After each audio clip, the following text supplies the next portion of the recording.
So this is episode 1 of the Fabulous Baker Boys. My name is Lee.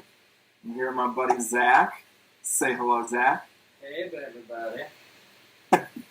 So what are you drinking, Zach? I'm drinking box wine out of a rocks glass. So you want to talk about the premise, or what do you think we should do here? Ooh, I do. There's a giant horsefly climbing on my laptop cord. That's disconcerting. Perfect. Yeah, cool. This is Well, bug time. We'll call this episode Dirt Biscuits in this case. We can do filth pancakes next week or something. Yeah, what were you talking about? Intros? Well, yeah. Let's. Do you wanna tell our assuredly threes of viewers what our premise is here? Yeah, for sure. So as I understand it, you've become a fabulous baker boy, and I am just striving to even begin to comprehend such a thing. And so you're going to teach me how to bake things. And to be fair, I really do have a sort of devil-may-care attitude towards baking. Like, I do it a lot like cooking, which is to say, like, handfuls instead of cups. Yeah, that's so not... That doesn't work, though, with most baking, is the problem. Right. So I have come to understand through multiple failures. So yeah, I'm going to try to, do it the right way. Okay. Well, so then in that case, what we're going to try to do here is Zach has definitely baked before. Zach knows how to bake. He just takes a real ass-backwards approach to it. So I think we're going to try to teach him how to do it the right way. I like the sound of that. All right. Sounds good. So want to get started for this week? Yeah, for sure. All right. So we were going to do some pretty simple buttermilk biscuits. Nice, easy recipe that's also kind of easy to fuck up if you're not paying enough attention. Oh, great. Didn't know that. Super good. Well, do you want to throw out the ingredient list there, bud, or you want me to? Yeah, I don't have it in front of me, so let's play a little memory game. As I recall, it's... Well, yeah, I like this. I have it pulled up, so I want you to tell me what you put in there. I did it literally 3 minutes ago, so I'm really hoping I don't mess this up, but... Well, we both drink way too much to remember shit, so... Yeah, that's very true. Okay, so 10 ounces of flour. I weighed it because I understand that's what smart people do when they bake. Anytime I have a recipe with weight, or anytime I figure out, this tasted really good, I go with weight when I can. It's just more accurate. Yeah, makes sense. Then for other dries, I just mix them all together because they're very small. And the first thing we're going to do is, when we get started, is mix all those dry goods together. And it's just kind of, turn them all together. So that's fine. Right. Okay. Cool beans. So then we have, again, recalling from memory, 8 ounces of buttermilk, which is really gross, and we'll get back to that. How many ounces of buttermilk? I think 8. I hope 8. Yep, that is right. Awesome. That goes in last. So. Okay. 2 ounces of shortening and 1.5 ounces of butter. So that is dead on. Oh, you remembered absolutely everything. I am very proud of you, Zach. I'm surprised, to be honest. By the way, let me tell the answer. Here are ingredients. Yeah, it's always, it's useful to pre-measure, especially when you're doing something like this. Because the temperature as you're going through with the butter and the shortening does make a difference. So buttermilk is really just, it has a higher pH. Like there's more acid content in it than actual milk. And the reason that we're using baking soda in the recipe with the baking powder is because the soda and the pH in the buttermilk react against each other, and it helps create some mild fermentation, and there's no yeast in this recipe, so any kind of raise is helpful. This could be incredibly wrong. I don't know for sure that I'm right. I'm just pretty sure that's why we use it. Also, it's got kind of a tangy flavor that on its own is really just putrid. It's great in biscuit stuff. Yeah, so do you have any indication of how they make it? Because I was pouring it out of the jug, and it's like some truly horrifying mix between yogurt and milk and just the worst shit I could ever imagine. So it's partially curdle. They remove I forget what they remove from the milk, but the fat content is they remove some of the fat, I believe. So the fat content is lower. Okay. So the solids are a little, there's a little less solid, so it kind of separates. So they remove the fat and add some nightmares, and then buttermilk happens. Yeah. I mean, you could make it at home in a pinch. There's tons of recipes online. It is just, it's easier to buy it. It's easier to buy. I don't want to just put milk out on the counter and throw some sort of acid into it. Like, I'm just going to buy it. Yeah. It's not expensive. That does sound terrible. I agree. Okay. All right. Well, yeah. Should we get going?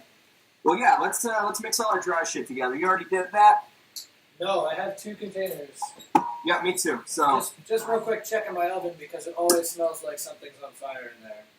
perfect. Turns out we're good, but we'll see. I'll get to mixing mine here. Okay. I like to use a metal spoon when I do biscuits. I don't know if it's actually an advantage at all. The cooking show I learned how to make biscuits from, they used a metal spoon. Oh, that's fair.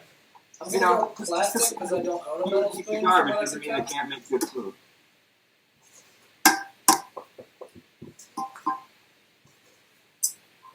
I don't think I've fucked anything up yet.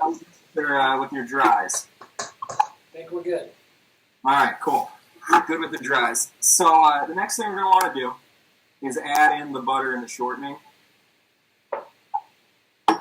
And when you're doing that, you softened up your butter just a little bit, right? I did, yes. The whole idea with these, I'm going to start adding mine in here. Yep, same here. Yep.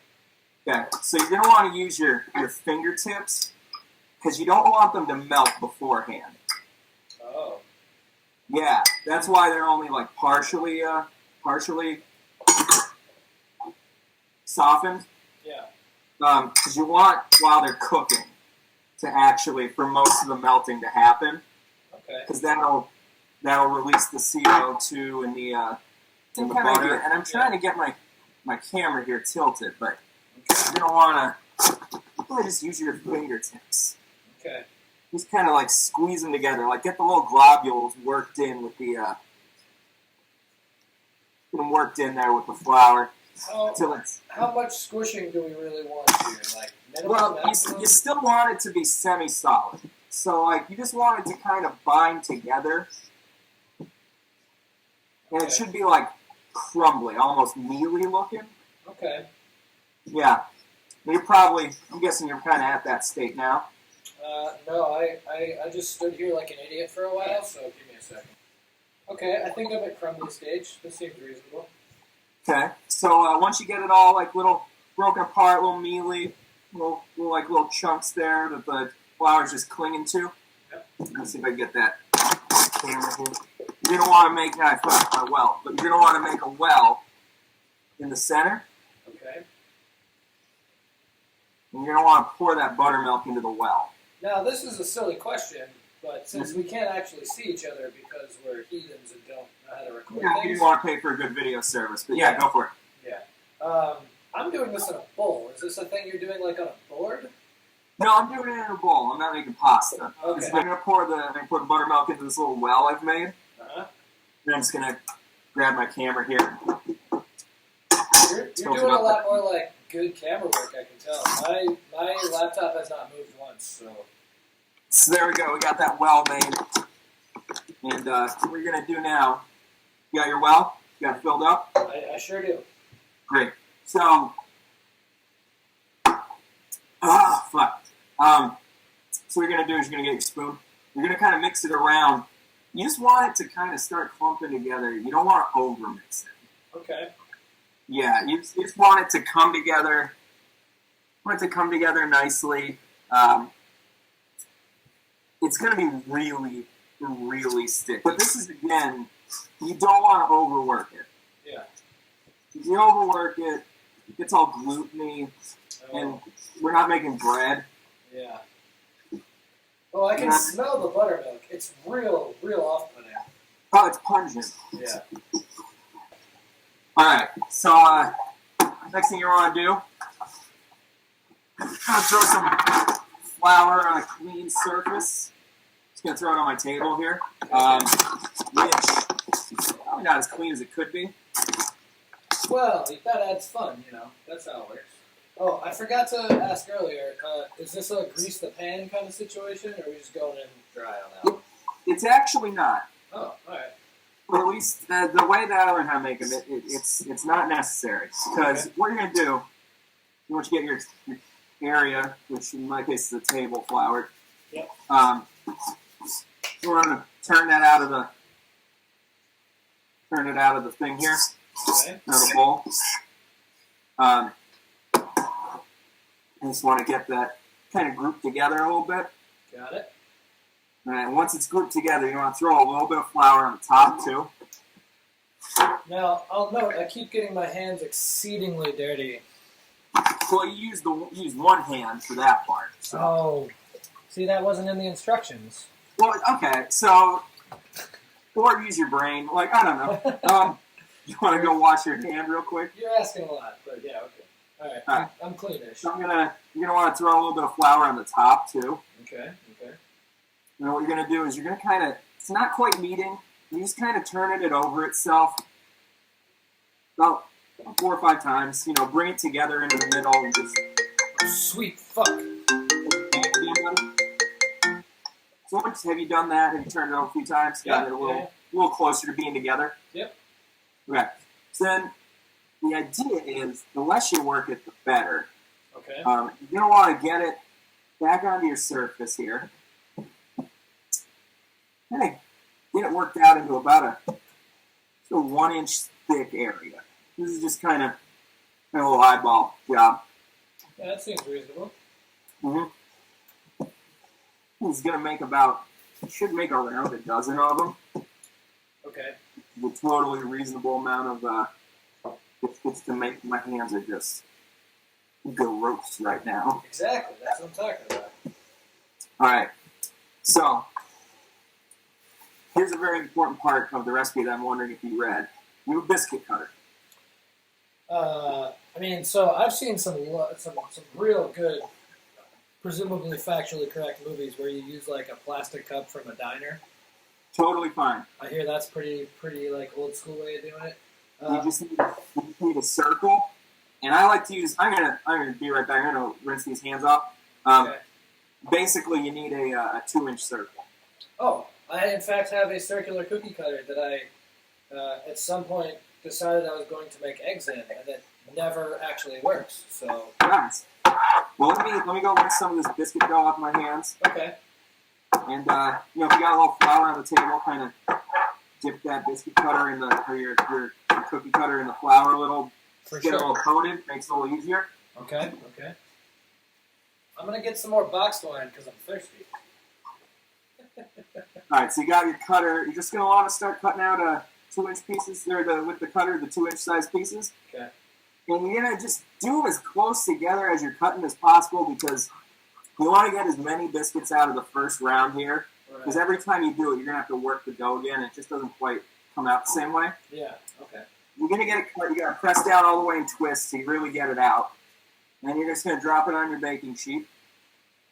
Give a little nudge out of the cutter there. There we go. How much space do I need? Are they going to get much bigger, or what's the deal there? They actually should be touching. Oh, wow. Okay. Yeah, not like mashed next to each other, but just lightly touching. Okay. And however big your baking sheet is, I like to do kind of 3 across and 4 down. Okay. But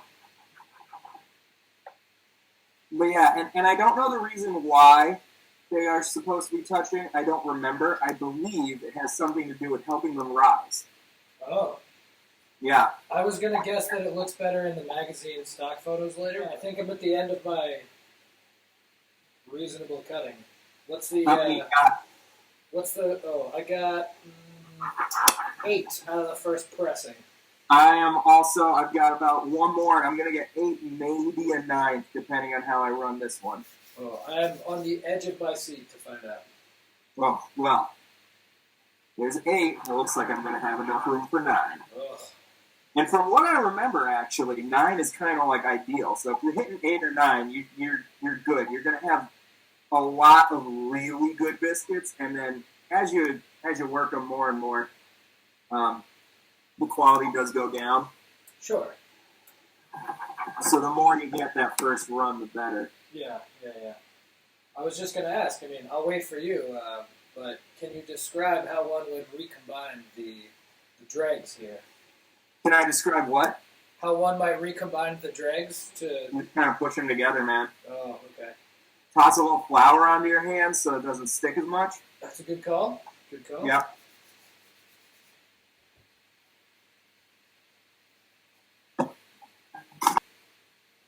How you doing? And you're on your second run through? Yeah. I got 12. I think I can squeak a 13th, maybe. I think I'm going to be in about that same boat. Yeah. I'm not going to be able to get 2 out of this. So those are going to be the real, like, to borrow a term from one of our favorite podcasts, these are going to be the precious children. Yeah. And I've got just up to 14, and I'm really just going to shape it and stick it in the cutter to get rid of the excess. Okay. Just mash it in there. Really mash on it. You can see, I'm going to tilt this here.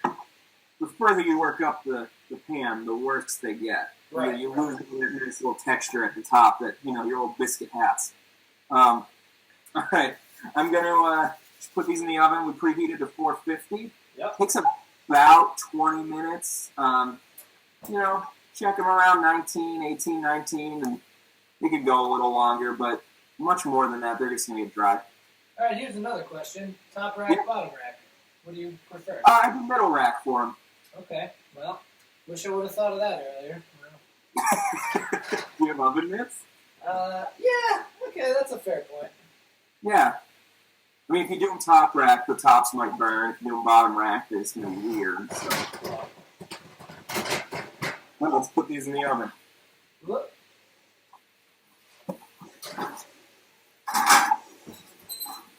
Hey, I feel accomplished already. I know. We're most of the way there. All right, I'm going to set my timer. Oh, yeah, good call.